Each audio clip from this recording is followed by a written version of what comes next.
Okay, we should make a start. So, okay, so housekeeping first. Quiz 4 is due Wednesday next week. Solutions to quiz 3 are now up. You click on the quiz, you should be able to see them. Assignment 4 will come out tonight. Okay, so hopefully you've had a chance by now to have a look at the lecture I recorded, and so hopefully you remember that we have these things called random variables, and they're like variables but random, right? So they're variables whose values take various values with various probabilities.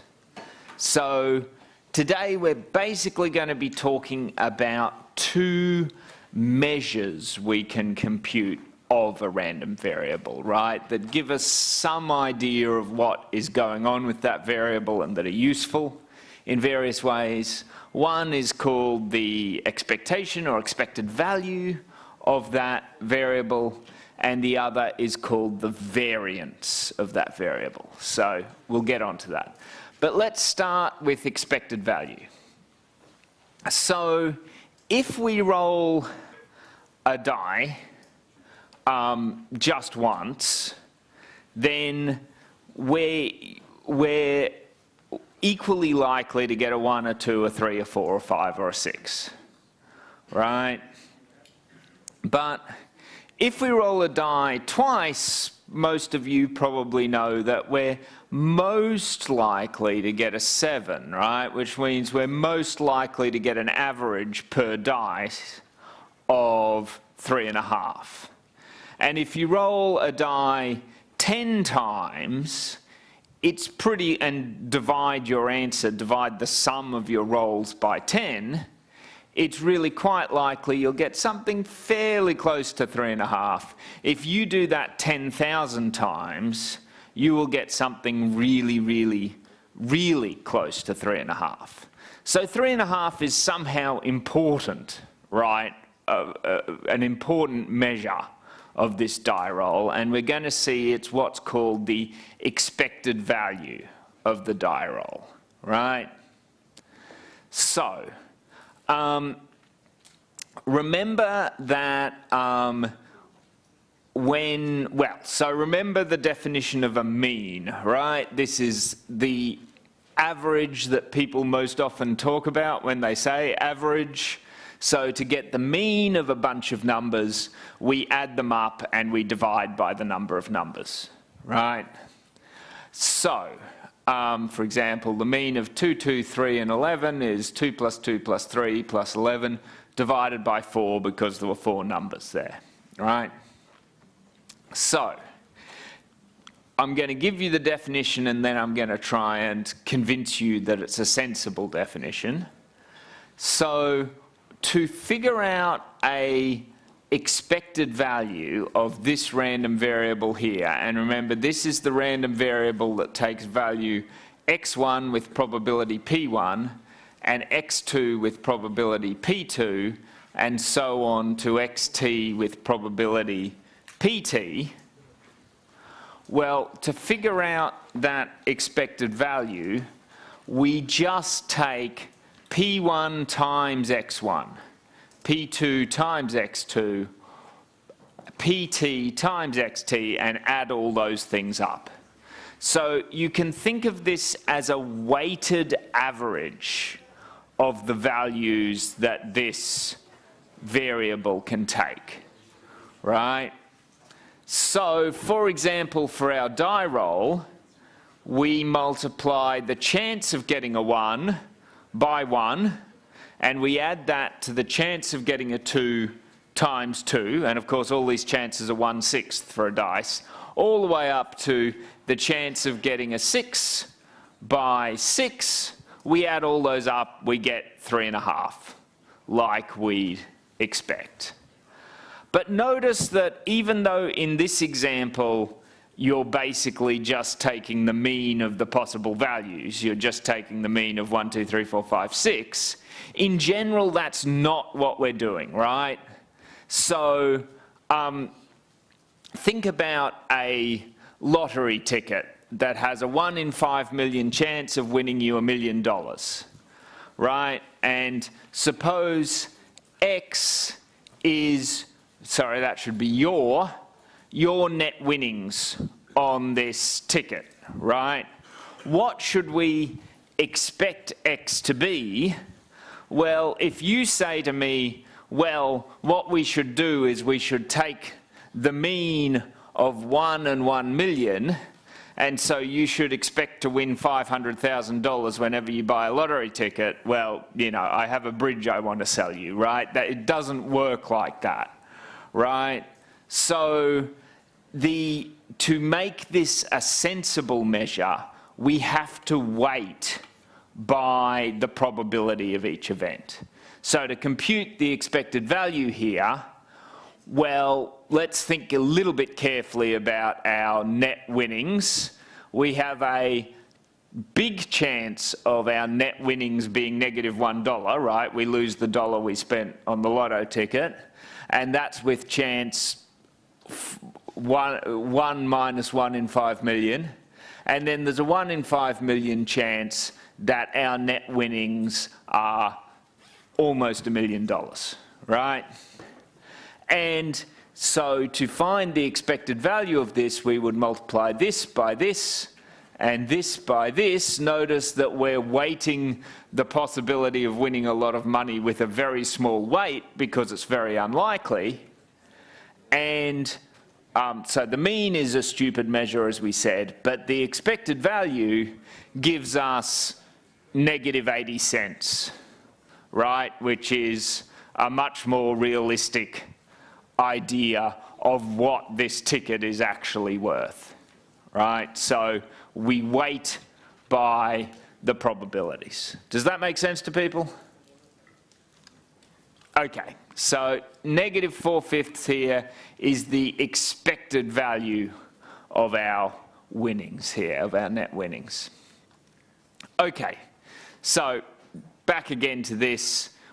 Remember, we are adding up these possible values, but each of them is weighted by the probability of getting that value. Okay, so help me with this. I've got this random variable with this distribution. How do I compute the expected value of y? Well, I need to take 1/8 times 0. And what do I add to that? 1/4 times 1. Yep. 3/8 times 2. 1/4 times 3. And if you trust me, that winds up being 7/4, right? So good.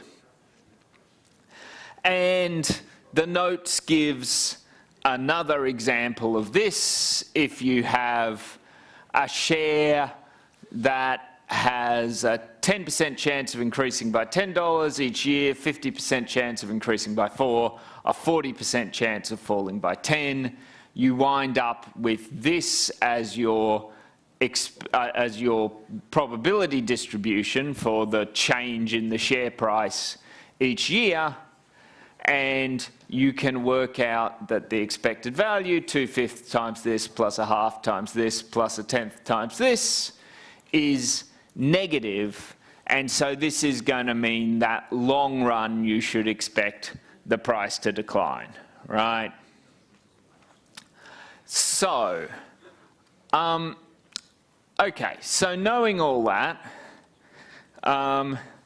why don't you tell me something about random variables, about expectation of random variables.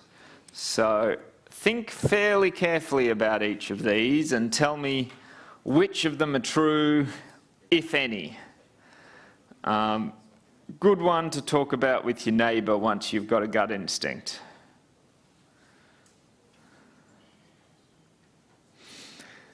with these sorts of things, it's highly recommended to think about a couple of examples rather than try and reason through it, you know, purely mathematically, right? A few examples might convince you that some of these are either plausible or not plausible.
How are we doing?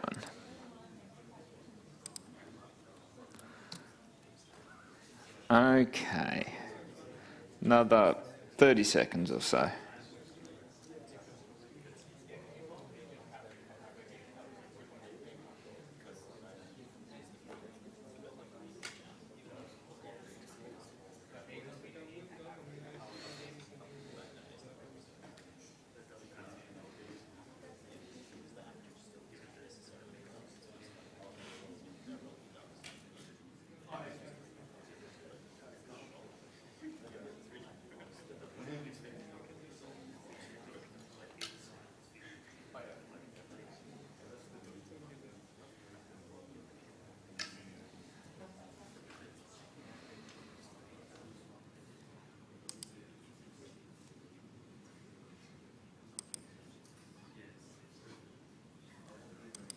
Okay, so I do like the majority opinion here.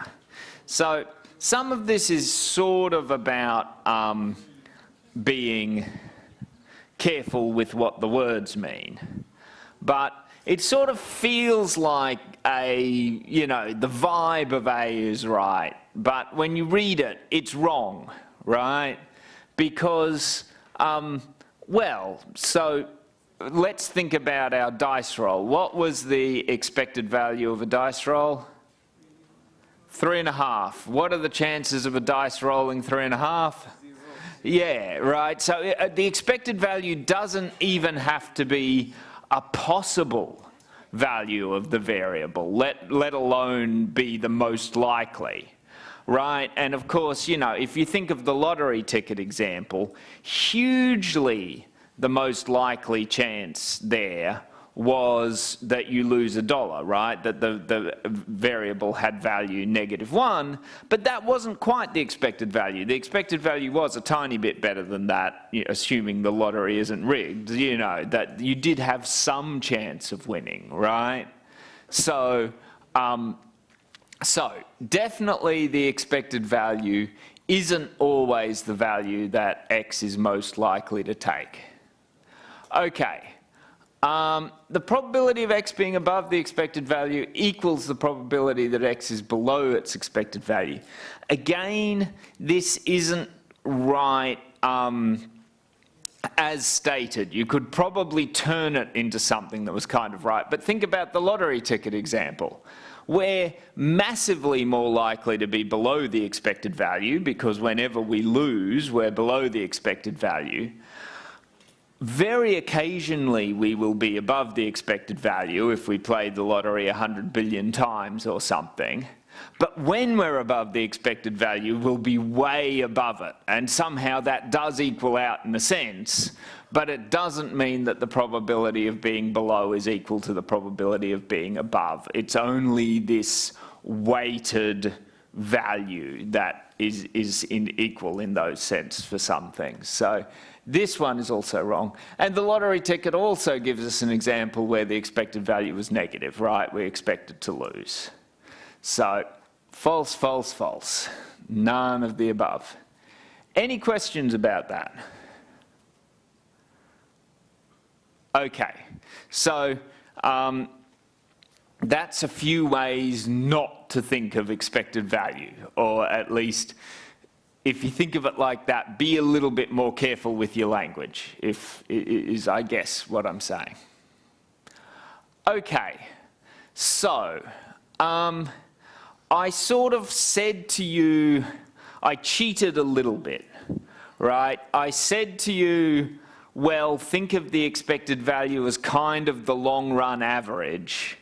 And then I gave you this definition that was this weighted sum, right? And I didn't really justify that the two things were the same. And in fact, it takes a little bit of work to justify that the two things are the same. It depends how carefully or how precise a statement you want to make.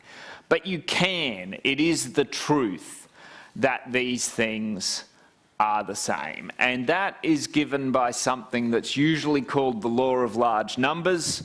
What I want you to get here is the vibe of this. I don't need you to know the formal definition of a limit or anything like that. I just want you to get the vibe of what the theorem is saying. If you do more probability and stats courses, then you'll need to get more than the vibe, but for the moment the vibe will do us. So what is this saying? So what it's saying, we're saying x1, x2 are independent random variables, all with the same distribution, all with expected value mu. So this is effectively saying we do the same thing again and again, right? Independent repeated trials. So there's a random variable and we sample it again and again and again and again. Right, random variable x, we sample it once and call it x1. We sample it again, we call it x2. We do that many, many, many times, and then we take the mean of the values that we got. As we do this more and more times, that mean will approach the expected value of our variable. So basically it's saying that in the end, this expected value really is the long run mean of these random variables. Be a little bit careful with this though, because notice that this is a mean, right, that we're saying approaches the expected value. So if you think about it, if I flip a coin, well, okay, so first let's say I flip a coin 10 times, right? I expect to get 5 heads. My chances of getting within one of that are sort of decent, right? 4, 5 or 6 heads, pretty decent chance of that with 10 flips of a coin. I don't know what that is off the top of my head. If I flip a coin 10 million times, I expect to get 5 million heads on average. My chances of getting either 5 million heads or one less or one more than that are tiny, right? You know, I'm very unlikely that I'm out of 10 million trials, I'm going to get within one of the expected value. And you might say, well, that's contradicting the law of large numbers. It feels like you're getting further away from the expected value. But the law of large numbers is talking about the mean, right? It's a ratio of this sum on n. So what we're saying is, for 10 flips, getting within 1 was sort of getting between 40 and 60%, right? Whereas for obviously 10 million, getting within 1 is within a tiny bit, right? So it's the mean that gets closer and closer and closer. So the right measure is I flip a coin 10 times, I divide by 10, the number of heads by 10, how close do I get to a half, right? And then if I do it 10 million times, I will almost certainly get closer and closer and closer and closer and closer and closer to a half. Does that make some sense? So we're thinking in terms of this mean, not in terms of the absolute difference. Okay, so I have something kind of magical to show you, I think. So it's this thing here that is called linearity of expectation. And if you had a chance to watch the last seminar, you would have seen that adding random variables can really be a pain in the bum, right? When they're independent, it's possible, but it's quite a bit of work. When they're not independent, you really need an extensive amount of information about their joint distribution to even be able to think about doing it at all. So adding random variables, not easy.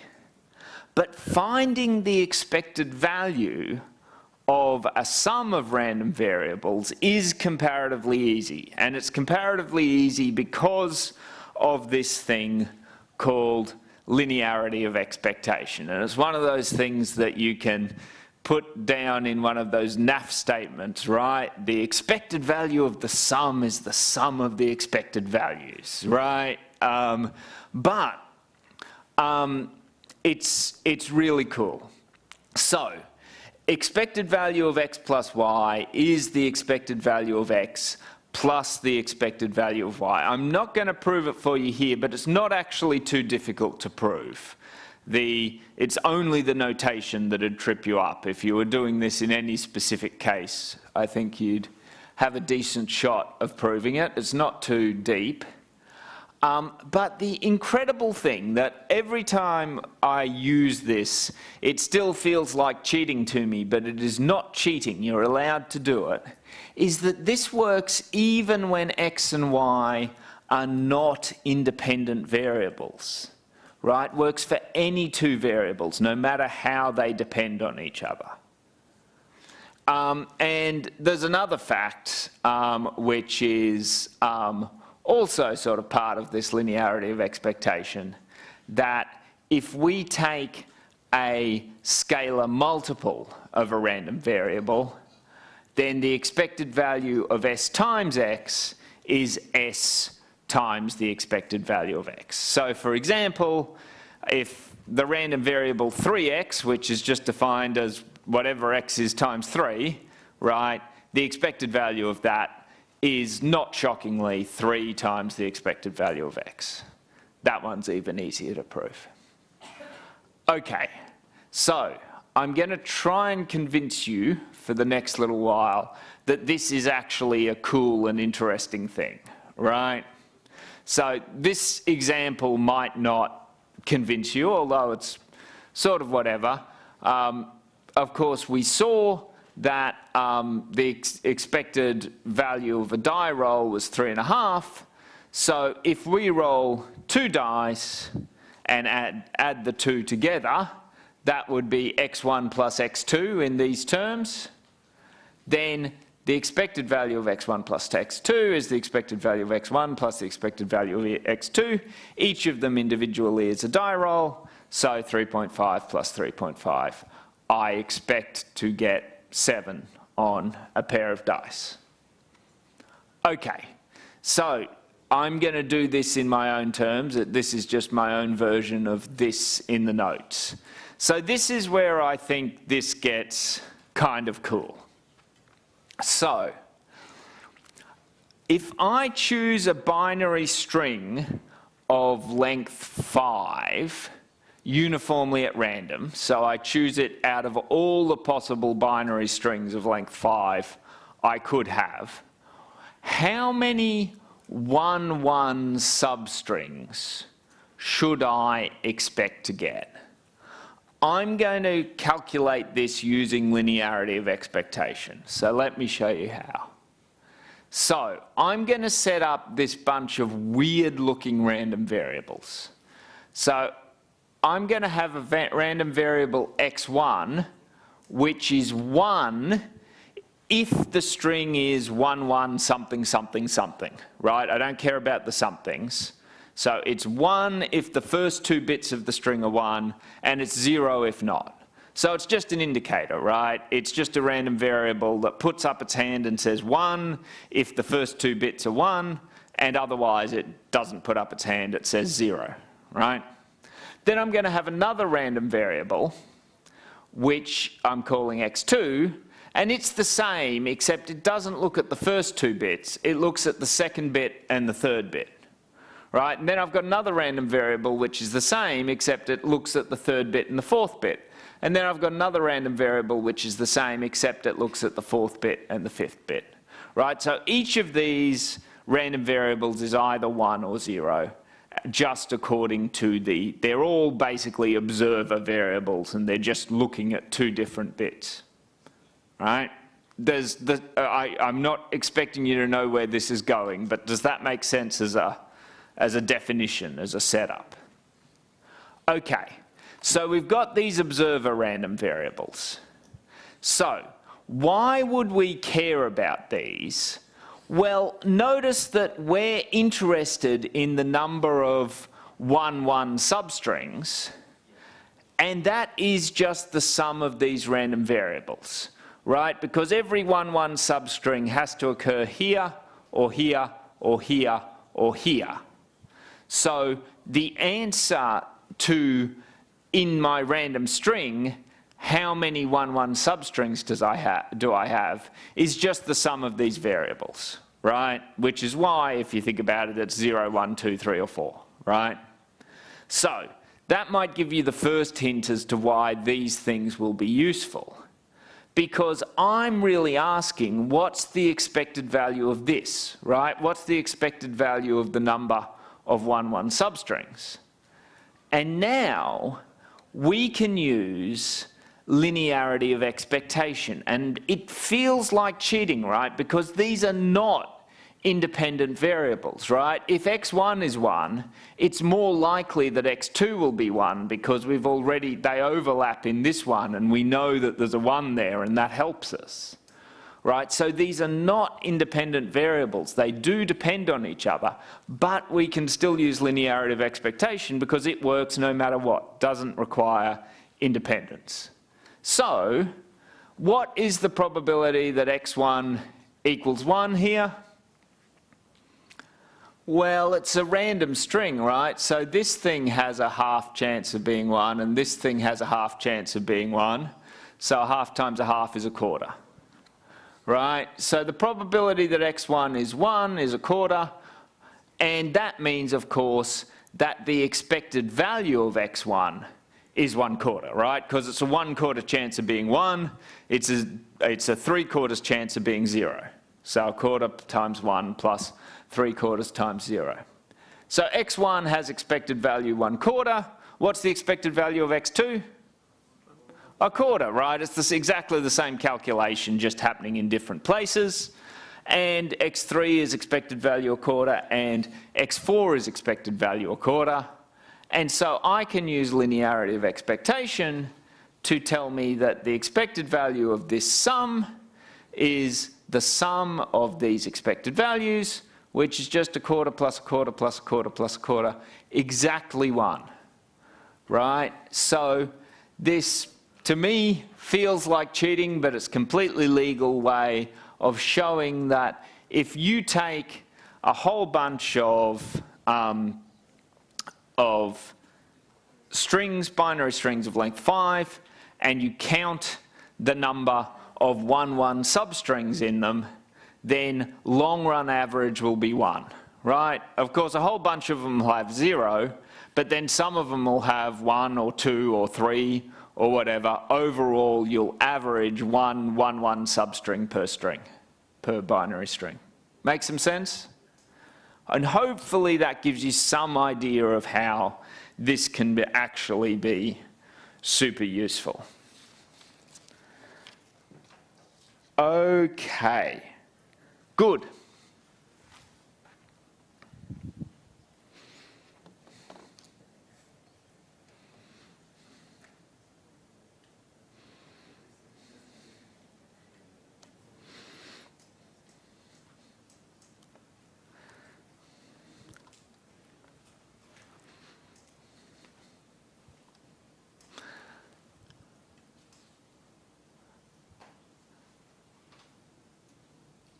I don't always go in for, arguments that, oh, if everyone knew some more basic maths, society would be a better place. I mean, I sort of believe that in some sense, but I think sometimes people overstate it. But I do think that probability is one area where, in general, the media and discussions you hear are really, we don't talk about it in a sensible way, right? I think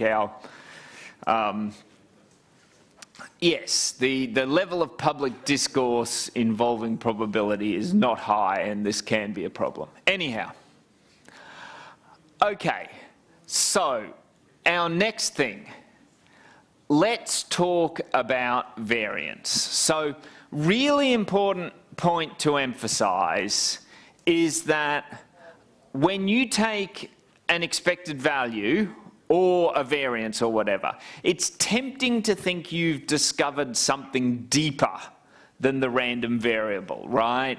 That, this is sort of,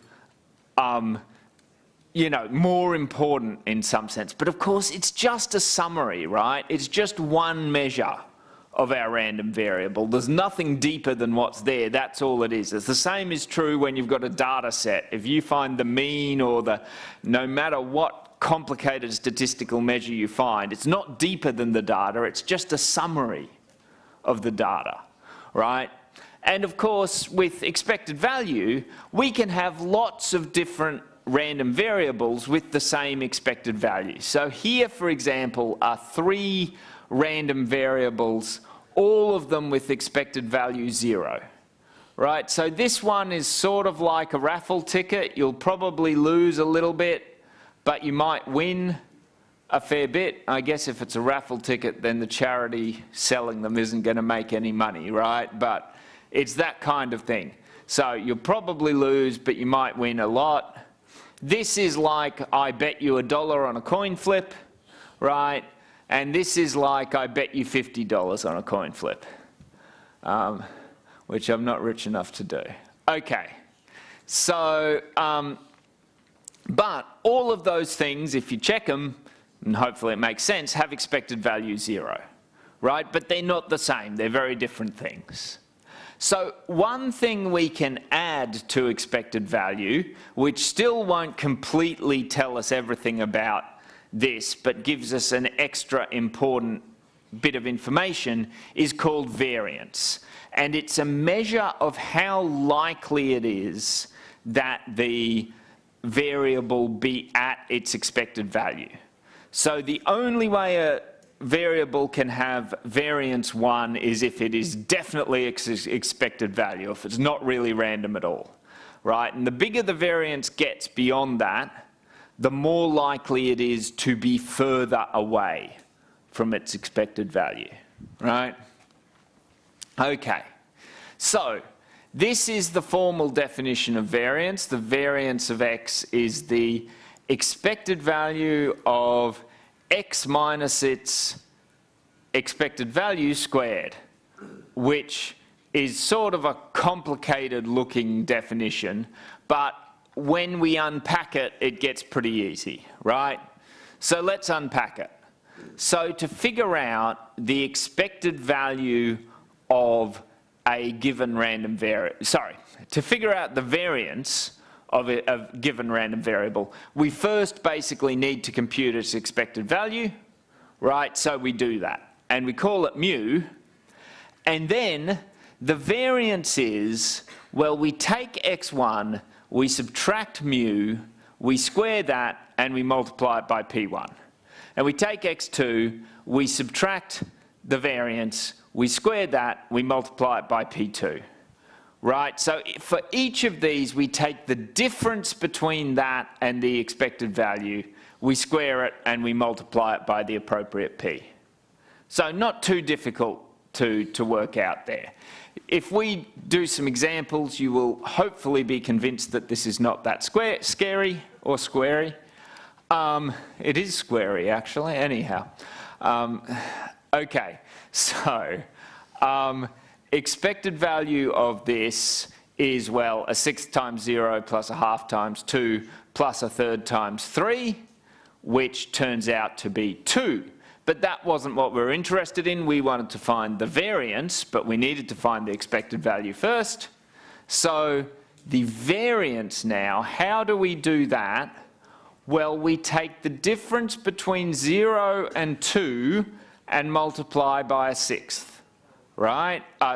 Difference between 0 and 2 squared and multiply by a sixth. Then we add the difference between 2 and 2 squared, and we multiply by half, but of course this is just 0, so that's going to vanish. Difference between 3 and 2 squared, multiply by a third, and when you do the sums, it turns out this just has variance 1, which indicates that you're pretty likely to be pretty close to your expected value here, right? Any questions on how that's computed? Okay. So, you can do, remembering that the expected value of all of these is 0, you can do this calculation for these 3 variables. I'll leave you to do the details of the calculation yourselves. Oh, well, maybe we'll do just this one, right? So, difference between this and 0 is 1, squared is 1, so we get 99 times 1. Difference between this and 0 is 99 squared times 100. The variance of this one turns out to be 99, right? Which reflects the fact that here we're at least some chance of being quite far from our expected value. If you do the calculation here, the variance turns out to be just 1 because we're almost guaranteed to be real close to our expected value. If you do the calculation here, the variance turns out to be 2,500. And the reason here is that we're guaranteed to be far from our expected value, right? Our expected value is 0, but we are certain to be 50 from that expected value. So it has more variance than this one conceptually, because here we could be far from the expected value, but it was unlikely, whereas here we are sure to be far from the expected value, right? Okay, so question 24.2 in the notes gives us the spinner that you're sick of. This is our second last probability lecture, so you won't have to see the spinner too much more. Okay, so x is the sum of 1,000 spins of the spinner. Y is 1,000 times the result of a single spin. So do we get the difference between this? X is some poor person who has to spin this damn thing 1,000 times and add up all the values. Y is some lucky person who gets to just spin it once and multiply what they get by 1,000, right? Okay, so S is the result of one spin.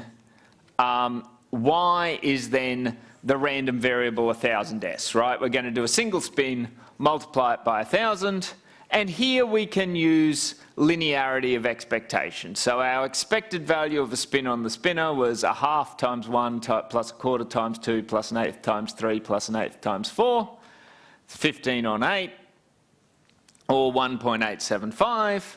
So what's expected value of 1000s going to be? 1000 times expected value of s, so just 1875. Right? Now, I'm not going to write down the distribution of x here because obviously it would be a table with, you know, like 4,000 possible values for what this sum could be. But of course we don't need to, right? Okay, so now, so this is, that was y we just calculated, expected value of y. The expected value, the distribution of x is very complicated, but we can find its expected value easily because we can think of it as S1 plus S2 plus all the way up to S1000, where each of those s's is a random variable representing a single spin. Each of them has expected value 1.875, and we add 1.875 to itself 1,000 times, and we get 1875. Right? So these are two things, these two people, their most likely outcome is exactly the same as each other, right? The one who does a single spin and multiplies by 1,000, and the one who does 1,000 spins and all adds them up. Expected value-wise, both are 1875, right? But, flux question, which has greater variance? Or are they the same?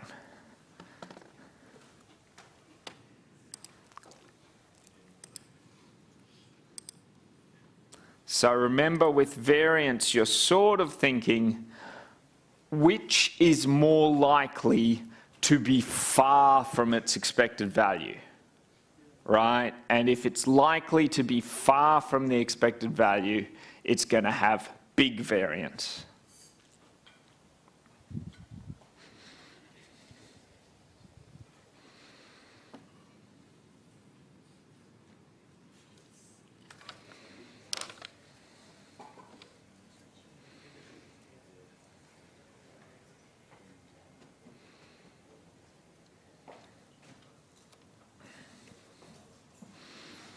Might help to remember the law of large numbers here.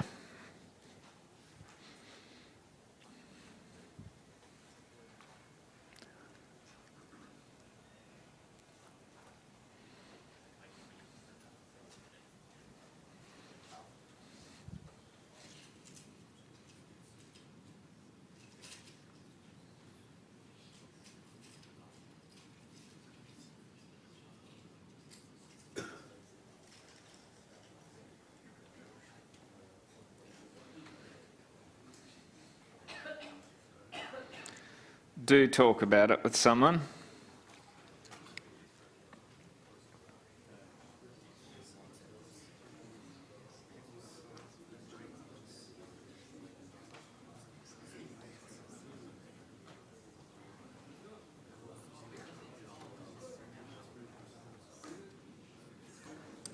How are we doing? Another 20 seconds.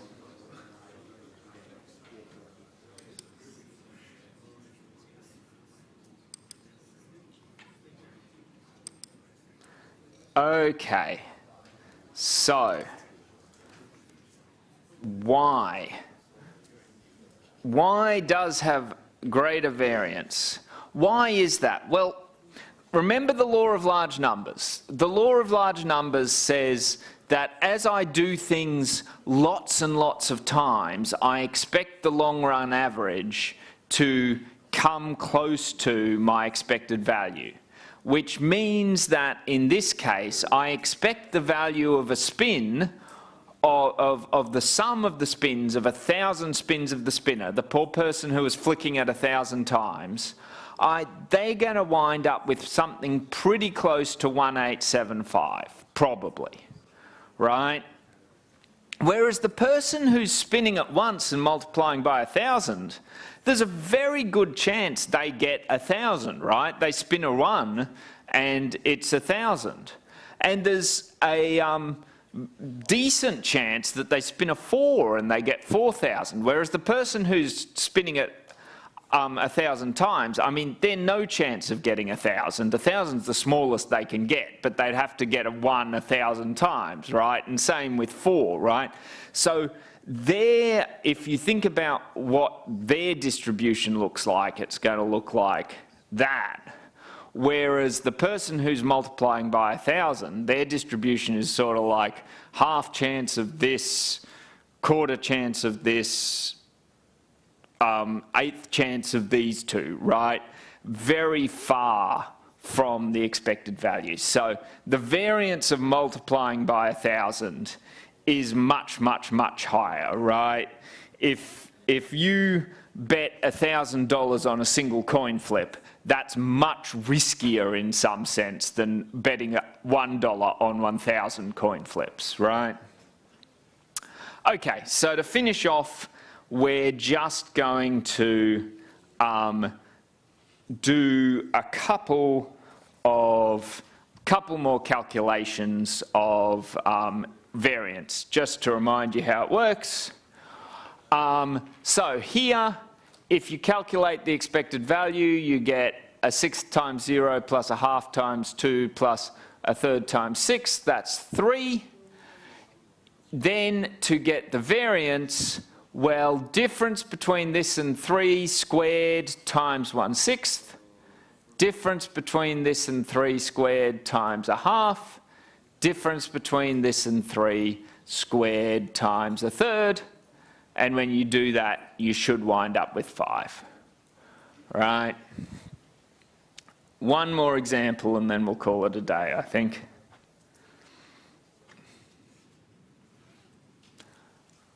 Okay, so question 24.3 says, number of heads occurring when 3 fair coins are flipped, find the expected value and the variance. So when 3 fair coins are flipped, probability of 0 heads is 1/8 because we need to get tails, tails, tails. If you work it out, if doing the, you know, the THHHs or whatever, we'll see a faster way to do it in the next seminar, but you'll get 3 possible outcomes being a 1, 3 being a 2, and then back to 1 being 3, right? HHHH. So this is what our distribution looks like. Expected value, 1/8 times 0, plus 3/8 times 1, plus 3/8 times 2, plus 1/8 times 3, gives us 3 halves. Okay, before we go, how do we do this? 0 minus 3 halves squared times 1/8. 1 minus 3 halves squared times 3/8, 2 minus 3 halves squared times 3/8, 3 minus 3 halves squared times 1/8. If you trust me, it turns out to 3/4. Thank you, people. Have a good weekend.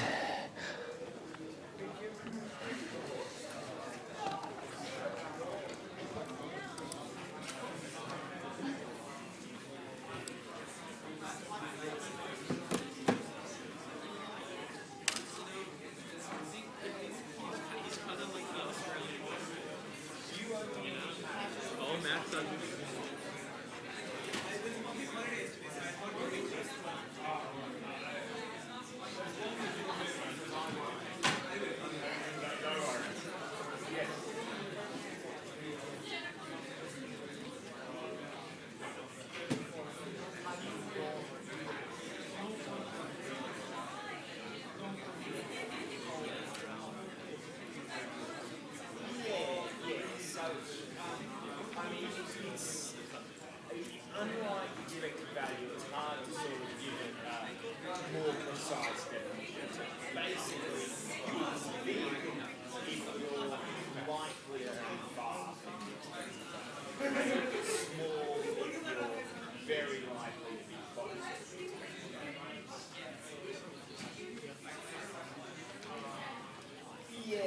No, I mean, you can say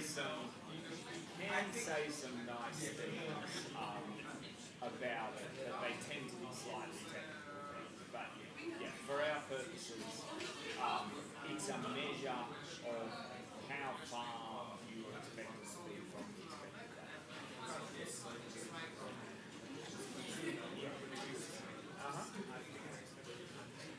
Yeah. So when you do functions, equation holds true if one of these sides is correct.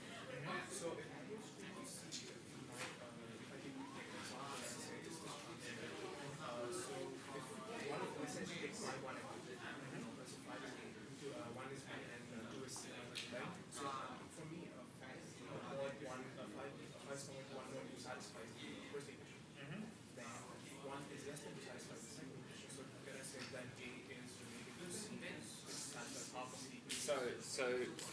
I mean, yes, it only needs to satisfy one. So what you're saying is